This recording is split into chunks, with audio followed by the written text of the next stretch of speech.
I'm going to talk about, do hormones affect OCD, anxiety and our suffering, specifically in relation to the menstrual cycle, my experience with when I was in a place of really badly suffering with OCD. Did I notice that things were worse during different points of the cycle? The hope is that it's going to help you if you're a person who has a menstrual cycle and you're struggling and you're wondering, is it getting worse as a result of where I'm at in the cycle? So if you're anything like me, I used to track where I was in my cycle to try and come up with a reason as to why things were so bad that day. And I always remember feeling really disappointed if it was like meant to be a good day according to my app. So just in terms of like the science behind hormones, this comes from a place of like me being a person who has hormones, who has read a couple of articles here and there in the past about how hormones affect us. Obviously not like medical advice or in any way scientific, so you'd need to look into it yourself. And I can't claim to be completely factual here, but this is just the basics of what I know. What I do know is that in the menstrual cycle, when the estrogen dips, so when the estrogen goes really low, that can lead to more intense anxiety, depression, any form of mental health can be impacted. So those days where we feel like a little bit hopeless and we're like, why do I feel not great today? In normal terms without OCD suffering, that can often be that dip in estrogen, similar to like after I had my babies. So with my first baby, I had severe OCD, so the suffering was just constant and terrifying. But with my second baby, I didn't have any OCD suffering. So on day 3, I noticed really dramatically the hormone crash. I just kept crying at everything I looked at, and it was like I was overcome with these sad feelings. It wasn't OCD, it wasn't depression, it was just it was like being flooded with sadness. And so it's a simple fact that hormones do affect how we feel. However, I think with OCD, we tend to, like many other things, we tend to like really ridiculously zoom in on that to the point of obsession, and to the point where it can even sort of mimic more intense suffering in the lead up to the bad days or the good days. Why am I feeling this way even though it's a good day? It's like, well, you could have a really good day even if your hormones had been in the crashed phase, or you could have a really bad day even if the hormones are supposed to be doing well. I imagine they make up a relatively small portion of how much we suffer from OCD. So if you're anything like me, like I said, and you have got like an app where you track where you are in your cycle and you're using that app to understand how you're feeling and whether there's a link, I would strongly suggest stopping that and potentially even deleting the app for a little while until you can get a bit more rational with it. I have always had like a menstrual cycle tracker app. I mean, for a little while, a few years ago, it was a little bit compulsive. And so that wasn't very healthy. But in recent years, say like the last 5 years, my relationship with the app has been like every now and then I would check in just to see where I'm at and am I due to have my period right now or anything like that. And now it's really few and far between. I don't really have a reason to need to know anything about the cycle anymore, because my family planning days are over. So yeah, if you have an app, be really honest with yourself about, is the way I'm using it healthy and is it useful to me in the way that I'm using it? I was listening to a podcast the other day about a woman who was like talking about not being too rigid with rules, and I thought that resonated really nicely for this. We don't want to delete the app out of avoidance. It might be that if it's becoming all consuming, we do want to delete it for a while, but once we're able to be a little bit more healthy in how we use that, then we can bring it back into our life and make sure that we're using it in a healthy way. If you're doing things like I used to do, like writing down symptoms like feeling bloated, feeling low, had a spot today, like really, and then really cross-referencing how you were feeling based on those days. I would also say a good strategy would be like working on acceptance to the idea that, like, yes, you do have a menstrual cycle, and yes, there will be days where things feel worse than they are in reality, but try not to go into it any further than that, because we can almost end up needing reasons. Like I remember the menstrual cycle was one of them, and another one would be like, oh, I didn't take enough vitamins this month, I haven't been taking magnesium, or whatever it was that I was obsessed with at the time, and that must be why I had such a bad day, rather than making peace and being honest with myself that I'm not feeling better because I'm not focusing on recovery. That can be quite hard for us to hear, and it was for me at the time. It's like, no, no, no, it's a bad day because this happened and that happened, and I had a traumatic week last week and I was just so busy and it was overwhelming. And it was like, no, Jade, you're not prioritizing recovery. And so like today, my hormones, now that I'm on the other side of OCD, like OCD suffering, my hormones, like with the cycle, I find it's like I don't view it as a negative thing. I've tried to connect with each stage of that cycle and see that there's different seasons in the month for me. So like day 1 to 5 might be like I feel really high energy and I get loads done and I'm really like my brain is firing off and I've got all these ideas. And then further into the cycle, it's like I start to feel a bit like I'd like my own space a bit more. So that doesn't mean I avoid people. I'm just aware that if I'm feeling like I want space, time on my own, I'll go for a long nature walk alone, or I'll watch a nice Netflix series on my own one evening, and just like not seeing that as a negative thing. You know, how I'm feeling is not negative.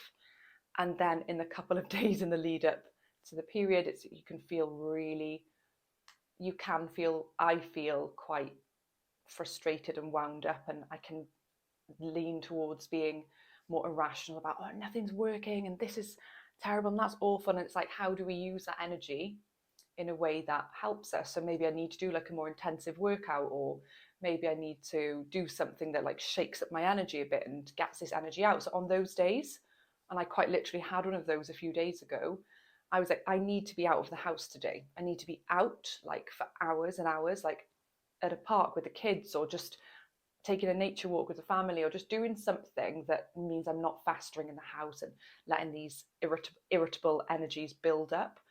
And so I had a brilliant day by the end, because by 11 o'clock, I was like, I'm noticing that this is building in me and I don't want to give in to this, and I don't want to be snappy at my husband and like more grumpy with the kids. I just want to let's get out, because I know that helps me on days like this. So it's sort of understanding what the cycle does without it controlling you, because if it was controlling me, I would have stayed in and been grumpy all day. And then yeah, I guess with the next phase, it's like having some pains, feeling uncomfortable, and it's like, well, stay quiet those times, um, and just taking it day by day and not fearing anything, not worrying about it. So today, my hormones, my cycle don't affect my mental health, I would say. Um, Maybe if I have got days where I feel a little bit more on the anxious side, not necessarily OCD anxiety, just on edge, I would say that it's during the estrogen dip days. But as you can see, where I had 17 years of extreme, excessive OCD concerns, OCD suffering, those days potentially were worse and added to it, but they didn't cause it, because if they did cause it, I would still be getting that now that I'm on the other side. So it'd be like, oh, I'm better, but on those days it's really bad because that's causing it. So I think if you just see it as like one of the, like the 1% of everything, like, oh, I didn't exercise very much this week, oh, I'm in this part of my cycle, and I had a really bad week, really bad work week. I fell out with my friend. I didn't eat very well. Oh, that makes sense. Like loads of these small things have compounded and my mental health is not doing too great. It can be useful to see it like that, because I think it would be unfair to say, oh no, the cycle has nothing to do with it. And it's, something that I struggled with was this idea that becoming more rational. So if you've been watching this channel, we talk a lot about irrational beliefs that fuel OCD. And so being irrational and learning to become more rational means having healthier responses to emotions, like less rage, more dissatisfaction, less depression, more sadness. I started to think, well, isn't this like not in line with me? Because I am a person who has a cycle, and I can be emotional at different times. And I actually saw a really funny like TikTok video that likened me and my husband's life, that like every day he wakes up essentially feeling the same, because the hormones are the same in his body every day, whereas I wake up and it's like, what am I going to get today? And I do think there's truth in that. I think that as your estrogen levels rise and dip, like that does fundamentally change how you're feeling. But also, like, why not see like the beauty in that, the positivity in that. I can be this different person and I can tap into different areas of myself. So it's like, again, it's perception. Rationally, I've chosen to perceive this as a positive journey. It's like, maybe at the start I can be really, a deep thinker, and I can be creative and achieve more because I'm just in touch with those parts of myself, and having solitude and being alone later on is like really good for me too, and rest when there's pain, and then a refreshed, renewed feeling after that. I don't want to get too like earthy with you guys, but like that is how I personally view it, which proves to you that whether you see the menstrual cycle as a really bad thing or a really good thing like I do, no one's right. It's just perception. And I think that can be really helpful to think about, is like, how do I view it? And that might be wrong, it might be right. Like maybe I'm completely wrong, maybe I'm being bit like off the wall by thinking that the menstrual cycle is positive, but I just like the different things you can connect with during that time. And so definitely better not to zoom in on where you are too much. Just acknowledge that it exists, acknowledge that hormones can affect us. There are also some studies, and I don't know much about this at all, to do with like cortisol and stress, and that can reduce testosterone in men, and that can lead to feelings of anxiety, depression. So that's bound to worsen things as well. So it's not just a menstrual cycle issue. It's like if anybody who has hormones can be affected by the impact of hormones.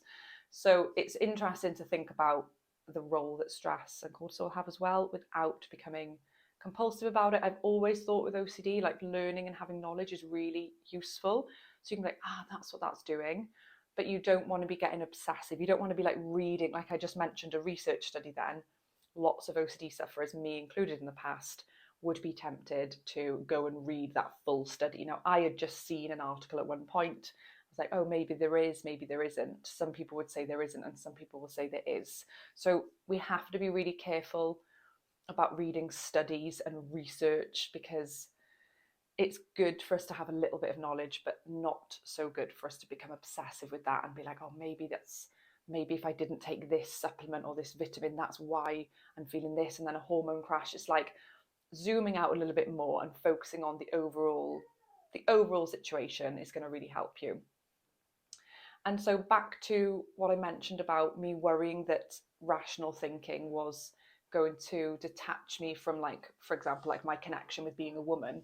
I've always believed that like being a woman, like the emotional side of that is nothing bad either.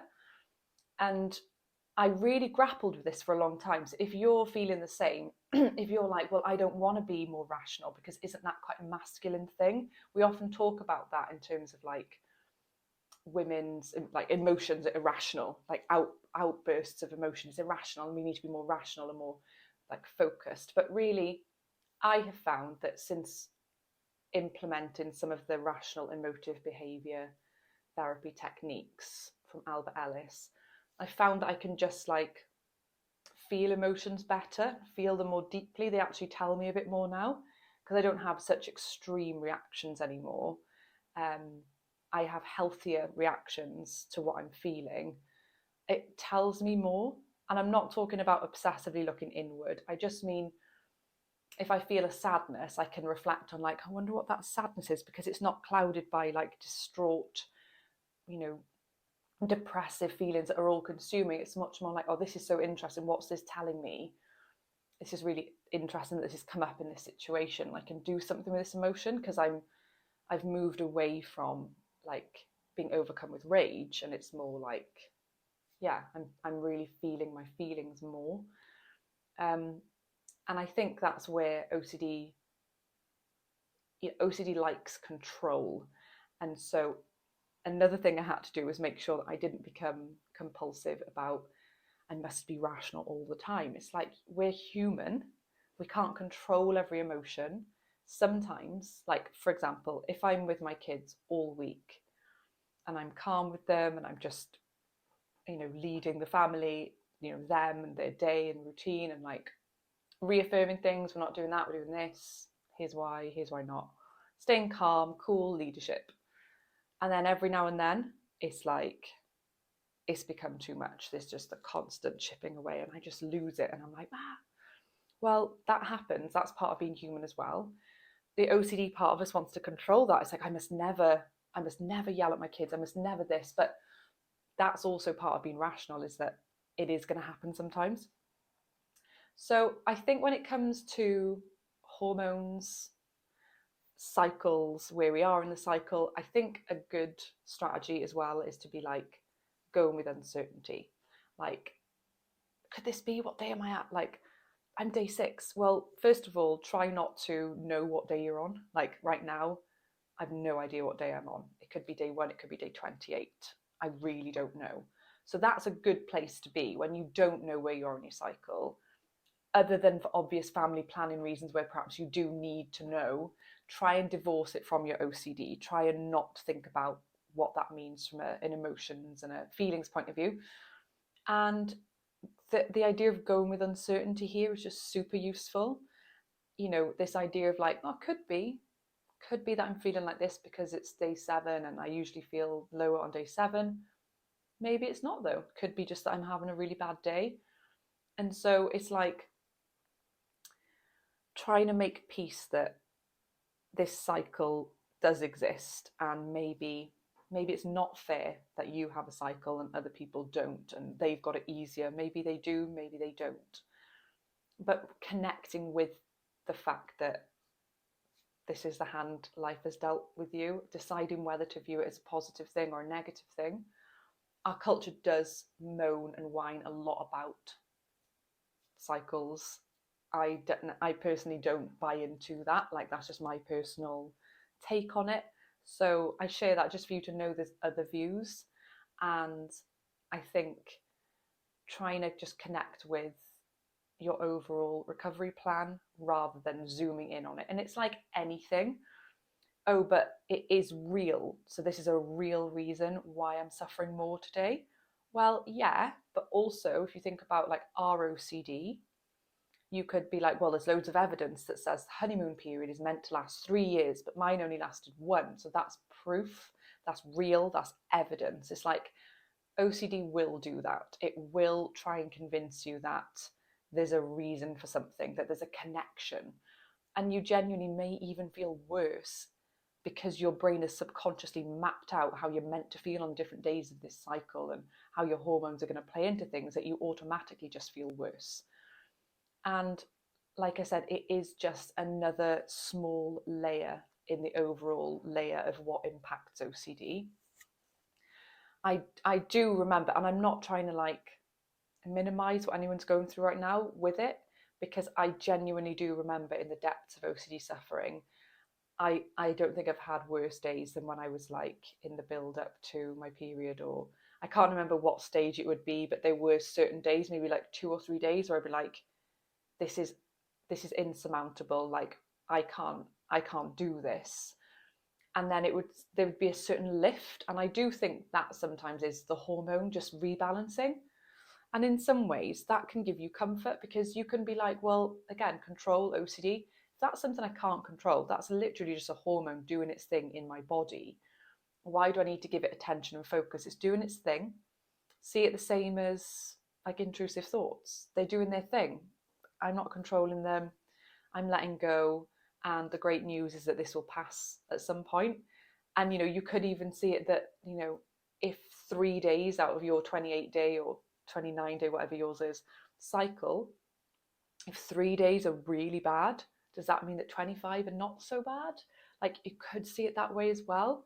But ultimately making peace that, you know, we don't want this. We don't want these bad days. And it is difficult and it is a shame, but definitely for me, as I got better, as I became more rational with my emotions and how I responded and reacted to things, I notice my cycle in the same way now that someone without OCD would, but perhaps in an even more interesting and deeper way, because I'm like, oh, I feel like that, but that's no big deal. It's okay to feel, you know, these deeper emotions and notice them, rather than like them taking over me. Now, if I hadn't been through OCD recovery and OCD suffering, maybe I wouldn't have learned to handle emotions in a healthy way. So maybe I would be like lots of people out there who are still becoming incensed and angry and outraged and Like those, there is no explanation for those being healthy behaviors. Like people have them and there's no judgment, but if you feel something in your body and then you are screaming and freaking out, there's no judgment in that behavior, but that's not valuable to anybody as a release. Like if I feel those feelings, I would prefer to go for like a run to get something out, or like explain to someone around me. Like I will say to my husband, I don't think I'm going to be very good company today. I think I'm going to take some time for myself, because I'm noticing I am quite snappy, and you've already seen that today. So my way to control that and to not have you feel like this person's just being like not very nice to be around is I'm just going to go and do my own thing. So really connecting with that. And I think that demonstrates, I'm not saying that the cycle doesn't exist, because I truly believe and know that it does.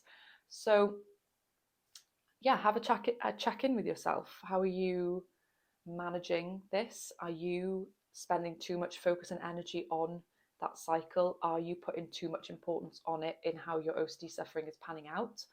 And just recognizing that as you get better, so will that connection loosen, and you'll realize that it does play a small role, but perhaps not as large as we are tricked into believing from OCD. I wish you every like possible happiness in the lead up to Christmas now, and um and just be kind to yourself. There are times when hormones get the better of us, and I don't want you to feel like I'm saying that they don't exist. Those days do happen, and it can be really difficult. And yeah, hope that's been useful. If you have any questions for me at all, I do a regular Q&A video, so just pop any questions below. It doesn't even have to be about this topic. If you have any OCD questions for me that you would like me to cover, just like the video, put a comment, make sure you subscribe to get notifications on other videos, and I will do my best to answer your question in my next Q&A. It's a really nice way to like for us to have a conversation. So sometimes people like ask a further question, then I'm kind of like talking to them, I get to know them a little bit. So if there's any questions I can answer for you, very happy to. And I hope you have a lovely rest of your day. Bye.